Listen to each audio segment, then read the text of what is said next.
I learned of you from a Facebook post where you shared a story about receiving a pin from someone. And for our listeners, I'm referring to like a lapel pin.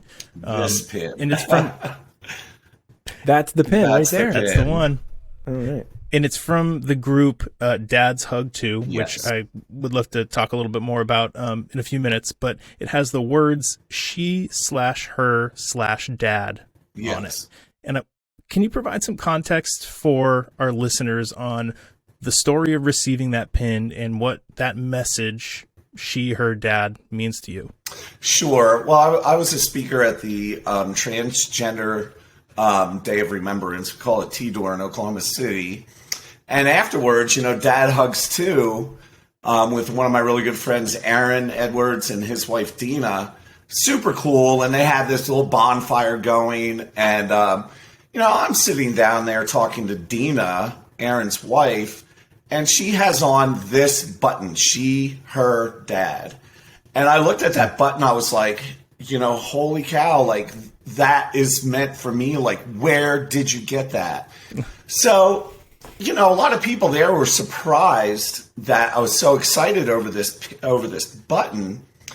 But the thing is, the trans world is a very difficult world to try to navigate. Very difficult. And, we're not just black and white.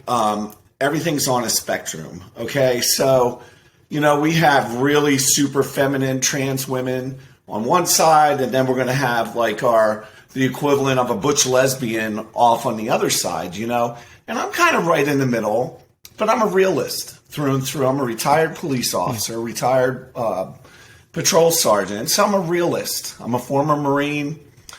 And, my kids want to call me dad. So I've taken so much heat from the trans community. Like, how could you let your kids call you dad?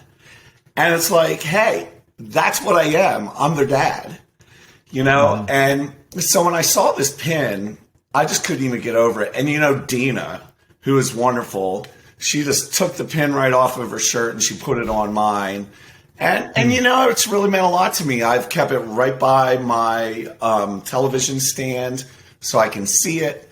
And it really speaks volumes as to who I am as a trans female and who I am as a person.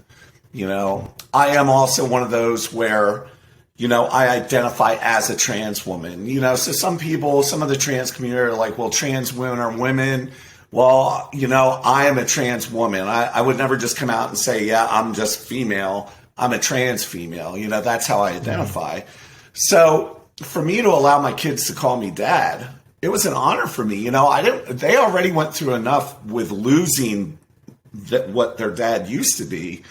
And it was just super special to be able to, to let them keep calling me dad. And I didn't know at the beginning when I transitioned what was acceptable and what wasn't. And after a while, I'm like, I don't care what's acceptable. What's acceptable to me is what my kids want. So that's what happened. Hey friends, nice to see you here. While you're here, why don't you hit the like button, click subscribe, maybe ring the notifications bell, all the YouTube stuff. Oh, and if you're into podcasts, you should check out Modern Dadhood on Apple Podcasts, Amazon Music, Spotify, all of the fun places that do the podcasting thing. If you're into it, you're into it.